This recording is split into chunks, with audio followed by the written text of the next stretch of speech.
Bonjour à tous mesdames et messieurs, j'espère que... Pourquoi je fais comme Timo InShape? Bonjour à tous mesdames et messieurs, j'espère que vous allez bien et bienvenue dans cette vidéo. Aujourd'hui, nous allons revenir sur Animal Crossing et essayer de définir est-ce que ce serait bien le pire Animal Crossing qu'on ait eu. La réponse est évidemment non, mais on va revenir point par point sur ce jeu. Ça fait quand même un petit moment qu'il est sorti, hein, bientôt 6 ans, ça fait 5 ans et demi. Et le jeu va avoir droit à sa version 3.0 le 14 janvier il me semble. Et il va avoir notamment droit à sa version améliorée entre guillemets sur la Nintendo Switch 2. On va en parler. Voilà, on va en parler. Installez-vous confortablement. On part sur une petite vidéo un peu rétrospective review sur Animal Crossing. Et c'est parti. En 2018, on a eu l'annonce de Animal Crossing lors d'un Nintendo Direct. Et on a notamment eu l'annonce que Marie rejoignait le roster de Smash. Bon, ça c'est autre chose. À la base même, le jeu était prévu pour 2019. Il sera repoussé et sortira quelques jours avant le confinement, en mars 2020. Chose qui a été un boost énorme pour le jeu, car le jeu a été extrêmement populaire pendant le confinement. Il a été au début un peu comparé à Doom Eternal qui était sorti à ce moment-là. Bon, la comparaison est vite partie. On rappelle quand même que Animal Crossing est le jeu le plus vendu de la Nintendo Switch 1, mesdames et messieurs. Techniquement, c'est Mario Kart et Animal Crossing est le deuxième, mais je préfère dire qu'Animal Crossing est le premier. Enfin, moi je trouve ça quand même fou que ce soit le jeu le plus vendu. Il a eu le droit à plusieurs mises à jour. La grosse 2.0 qui a eu maintenant il y a 2 ans, il me semble, 2, 3, je ne sais plus, qui a apporté son premier DLC, Happy Home Paradise. Et on vient d'avoir l'annonce de la 3.0, un peu inattendue. On va pas se mentir, parce que ils avaient annoncé qu'il y aurait plus de mises à jour majeures. Alors maintenant, moi, qu'est-ce que je fais dans tout ça? Moi, Animal Crossing, quand ça avait été annoncé que c'est sorti, je n'avais plus du moins de Nintendo Switch. Elle ne fonctionnait plus à ce moment-là. J'y ai joué en 2021 sur émulateur l'été. Pendant 3 mois, je l'avais bien saigné, mais sur émulateur, c'était très compliqué. Tu pouvais pas vraiment avancer parce que tu pouvais... En fait, c'était une galère. Bon. Arrivé en 2023, j'ai eu une Nintendo Switch et j'ai pu donc me refaire l'aventure Animal Crossing, que j'ai bien évidemment adoré, et je l'ai recommencé une nouvelle fois il y a pas longtemps, notamment en stream, avec l'annonce de l'édition Nintendo Switch 2. Je voulais avoir une bonne sauvegarde, et d'ailleurs je suis toujours dessus, hein. N'hésitez pas à aller voir mes streams sur Twitch pour voir mon avancée. J'essaie d'avoir une bonne île avant la sortie de la 3.0. Pourquoi ? Parce que y a pas mal de choses que j'ai envie de découvrir, et actuellement je n'ai pas une île exploitable du moins. Et donc ça fait que dans ma vie j'ai eu 3 îles sur Animal Crossing New Horizons. D'accord ? Au moins vous avez un peu le contexte. Si vous voulez le contexte exact, il faut savoir que avant ça j'ai joué à Happy Home Designer, à New Leaf, à City Folk. Donc autant vous dire que je m'y connais un peu en Animal Crossing quand même. Enfin, j'y ai joué étant plus jeune, donc ça semblait normal pour moi d'y jouer à l'annonce de l'édition sur Nintendo Switch finalement. Bon, qu'est-ce que ce jeu a de différent par rapport aux anciens? Est-ce qu'il est meilleur ou non que les anciens? Lopoc vous dira que non. Écoutez, moi c'est spécial. Déjà de 1 parce que New Leaf, je n'y ai pas assez joué malheureusement. Je l'ai, mais j'y ai très peu joué. J'en suis fort désolé, vraiment. Mais ça ne peut que tarder, mesdames et messieurs. Ça ne peut que tarder, donc vous inquiétez pas, ça viendra. Le jeu a apporté des nouveautés qui sont, ma foi, plutôt bonnes, voire même très bonnes. Déjà, la première chose, c'est le craft. C'est cool, ça apporte une vraie nouveauté pour le coup qu'on n'avait pas avant, le fait de crafter nos propres objets. Certains diront que c'est peut-être un point négatif, et en soi je les comprends, parce que c'est sûr que moi j'adore Minecraft, j'adore l'univers, et donc forcément j'ai aucun mal avec l'idée de crafter des choses, mais je comprends qu'il y en ait qui aiment pas, mais bon. Écoutez, allez vous faire enculer. Non, non, pardon. Une nouveauté aussi notamment, c'est pouvoir poser tous les objets partout sur l'île. Je sais plus si c'était possible sur New Leaf, il me semble peut-être. Mais là, on a vraiment une île entièrement modable, si je peux dire ça comme ça. On peut la modifier autant de modifiable. Mais il y a un mais. Le jeu, il faut savoir que dans toutes les choses à faire, vous avez les miles. C'est des petites quêtes, on va dire, à faire, et c'est plutôt sympa. Ça vous fait des petits objectifs à faire. Ça vous donne une monnaie supplémentaire dans le jeu, c'est sympa.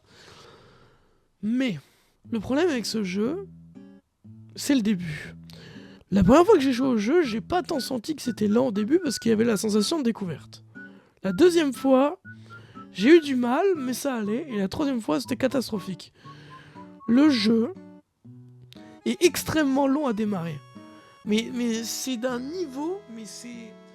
Après, le jeu est fait pour être un jeu que tu joues une fois par jour à peu près, un petit peu, une petite heure, et voilà. En soi, il remplit bien cette fonction. Mais moi, je suis un gamer. Moi, franchement, je suis là pour passer 4 heures de suite sur le jeu. Et honnêtement, quand je me connecte le matin et que je suis en mode allez, let's go, mon musée est construit, on va faire plein de trucs et tout. J'arrive, mon musée est construit, ok, qu'est-ce que je fais maintenant? Je vais voir Tom Nook, qu'est-ce qu'il y a à faire maintenant? Rien. Bah va te faire enculer Tom Nook. Ce qui est frustrant, c'est que en soi, il y a toujours des trucs à faire, mais la courbe de pas de projection, mais la courbe de progression de ton île, je trouve qu'elle est vachement différente qu'avant. C'est-à-dire que avant, je sais pas si c'était le fait que j'étais jeune, mais quand je jouais au jeu, j'avais pas de sensation de lassitude. Pour autant, avec du recul, quand j'y repense, il y avait moins de choses à faire qu'à l'heure actuelle dans Animal Crossing. C'est ça ce que je trouve bizarre quand même. C'est qu'à l'heure actuelle sur Animal Crossing, j'aime bien, j'aime beaucoup, mais il y a plein de fois, je me connecte, je joue 20 minutes à tout casser, et j'éteins la console. Parce qu'il n'y a rien à faire. Et c'est ça ce qui est dommage. C'est que le début, il est vraiment long à démarrer parce que une fois que t'as le DLC et tout, t'as des trucs à faire. Et encore, faut être créatif si tu veux vraiment avoir des trucs à faire. Je trouve que le début est tellement long à démarrer que ça m'étonnerait même pas qu'il y en ait plein qui aient abandonné avant même d'avoir la supérette complète de Nook. Le jeu est très bien. Je sais pas si c'est le fait que je sois pas assez patient ou quoi, mais il devrait y avoir un mode ou je sais pas, un moyen pour que tu puisses avancer à ton rythme et pas au rythme imposé par le jeu. Parce que ok, c'est bien parce que ça élargit la durée de vie du jeu. Parce que c'est sûr que si on l'avait fini en 3 jours, ça aurait cassé les couilles, surtout pendant le confinement. Il aurait pas autant marché. Mais en fait, moi, au bout d'un moment, j'en viens à être lassé. Genre, j'aimerais pouvoir plus avancer, quoi. Et c'est pas possible, et c'est ce qui est dommage. Alors oui, tu peux passer ton temps, si tu veux, à pêcher, ou à attraper les insectes, ou aller dans l'eau et tout. Tu peux le faire autant que tu veux. Mais ça, je sais pas, je n'ai plus la volonté de le faire. Alors je sais pas si c'est le fait d'avoir grandi, parce que c'est vrai qu'avec du recul, quand je reprends à City Folk, le nombre d'heures que j'ai passé énormément d'heures sur City Folk, peut-être plus que sur New Horizons. Quand je repense au nombre d'heures que j'ai passé sur City Folk, je me dis mais qu'est-ce que je faisais à part pêcher les poissons et les insectes finalement. Et c'est ça que, en fait, c'est ça je pense qui est dommage entre guillemets avec ce jeu. C'est que, en fait, il te donne trop envie de évoluer ton île, de faire des choses pour faire avancer les choses. Le problème étant que tu ne peux pas le faire. Quand t'arrivais dans City Folk, tout était déjà fait, il y avait déjà la ville, il y avait déjà tout. Donc, je pense que c'est pour ça que j'étais pas autant lassé à l'idée d'aller pêcher des insectes et tout. Parce que tout était déjà fait. Vu que rien n'est fait, que tout doit se développer au fur et à mesure du temps, bah, une forme de lassitude se crée. Et pour moi, c'est normal. Après, attention. Je dis tout ça, mais j'adore ce jeu, ok? Je ferai pas une vidéo dessus si je l'aimerais pas. Quoique, si c'est possible. Mais, dans le cas présent, ça fait 4 ans que je joue au jeu, bientôt 5. J'ai même acheté des cartes Animal Crossing, les gars, des cartes Amiibo, tellement je suis un pigeon. J'y joue beaucoup. J'aime beaucoup ce jeu, forcément, mais je sais pas si c'est le fait d'avoir grandi ou s'il manque un truc, mais effectivement, faudrait que je me replonge dans City Folk et New Leaf, en fait, pour pouvoir vraiment être 100% objectif sur ce jeu. Mais pour moi, le démarrage est trop lent, en fait. C'est juste pas possible. En fait, on vit dans un monde où les premières heures de jeu, voire les premières minutes, sont cruciales pour un joueur. C'est-à-dire que pour moi, en 2025, si dès les premières minutes, voire heures de jeu, tu n'aimes pas le jeu, tu vas vite le laisser tomber. D'où le fait que je pense, il y en a beaucoup qui laissent tomber des jeux comme Sekiro, ou même, je sais qu'il y en a qui ont abandonné le début de TOTK, tellement c'était compliqué, entre guillemets, au début. C'était même pas tant compliqué, c'est juste le tuto durait 3 heures, clairement. Je dis pas que je pense que c'est un peu plus pour les enfants que d'habitude, mais je pense que... Je sais pas. Après, peut-être qu'en 2020, ça marchait bien parce que les exigences étaient peut-être pas les mêmes. J'ai mis une réserve quand même parce que vraiment, essayez de faire le début du jeu aujourd'hui. Vous allez voir, vous allez être hype au début. Le premier jour, normalement, ça va aller.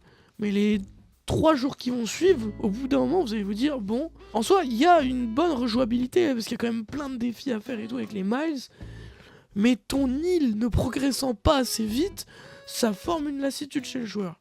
Voilà, en tout cas, vous avez mon avis, j'adore ce jeu, faut pas croire, même si je viens de dire tout ça. Pour autant, je vais pas dire que j'en attendais plus, mais avant toute chose, j'aimerais qu'on parle d'une dernière chose avant d'arrêter cette vidéo, c'est de la version 3.0 et de l'édition Switch 2 qui va sortir. La version 3.0, elle va rajouter un hôtel, il me semble, et quelques autres nouveautés, je sais plus exactement, écoutez, ça m'a pas tant marqué. Ce qui m'a marqué par contre, c'est l'édition Switch 2. L'édition Nintendo Switch 2, mesdames et messieurs, d'Animal Crossing, va rajouter quelques nouveautés. Elle va rajouter la 4K. Écoutez, moi je joue à Animal Crossing sur ma Switch 2 à l'heure actuelle avec l'édition Switch 1, du coup. Honnêtement, la 4K n'est pas nécessaire, mais c'est sûr que ça va faire du bien. Le 4K 120 FPS. Ensuite, ça va rajouter la souris utilisable pour pouvoir modifier votre maison. Étant donné qu'il y a un micro plutôt pas mal sur la Switch 2, vous allez pouvoir créer le nom des villageois et ils vont l'entendre et venir vers vous. Et c'est tout. Voilà, vous allez payer 5 balles, mesdames et messieurs, pour ça. 5 balles pour utiliser le mode souris de la Switch 2, qui est même pas nécessaire. Pour gueuler à votre Nintendo Switch 2, Tom Nook rembourse-moi, il va venir, il va pas vous rembourser. Enfin, il va vous dire, va te faire enculer. Le patch va coûter 5 balles, les gars, 5 €. Quand tu payes le jeu, le DLC et le patch 5 balles, au bout d'un moment, je trouve ça dégueulasse de devoir payer pour juste de la 4K. Enfin, ça devrait être fait de base, en fait. C'est ça que je trouve fou. Et je pense qu'ils font ça juste dans le but de sortir une boîte Animal Crossing Nintendo Switch 2. Et en fait, ce qui me fait le plus peur, mesdames et messieurs, c'est que s'il y a ça qui sort maintenant, ça veut dire qu'on n'est pas prêt d'avoir un nouvel Animal Crossing. Et moi, j'espérais, en toute honnêteté, à la fin, je m'étais même dit qu'en vrai, un remake de New Leaf, ce serait pas déconnant. Et que je pense limite même que ce serait une très bonne idée de faire un remake d'Animal Crossing New Leaf. Pour autant, est-ce qu'ils vont le faire? Je ne sais pas. Mais écoutez, moi j'ai mis une réserve. En tout cas, j'espère qu'ils vont quand même nous sortir un nouveau jeu parce que New Horizon est très bien, je dis pas. Mais ça va faire 6 ans qu'on est dessus. C'est vrai que 6 ans ça passe vite quand même. Franchement, le patch à 5 balles, je l'ai très mal digéré. J'espère qu'il sera gratuit pour ceux qui ont l'abonnement. Mais voilà. Sur ce, je vous remercie d'avoir regardé cette vidéo sur Animal Crossing. N'hésitez pas à donner votre avis dans les commentaires, dans la bonne humeur bien sûr, et dans le respect des uns des autres. Je vous dis à très bientôt pour une future vidéo. J'aimerais bien faire une vidéo sur Yokai Watch, voilà, je vous le dis. Ça fait longtemps que j'y pense, j'aimerais vraiment le faire. Je sais pas si je vais réussir à le faire. Mais sur ce, je vous dis à très vite, mesdames et messieurs, pour une prochaine vidéo, c'est le pied. Et puis bah à bientôt.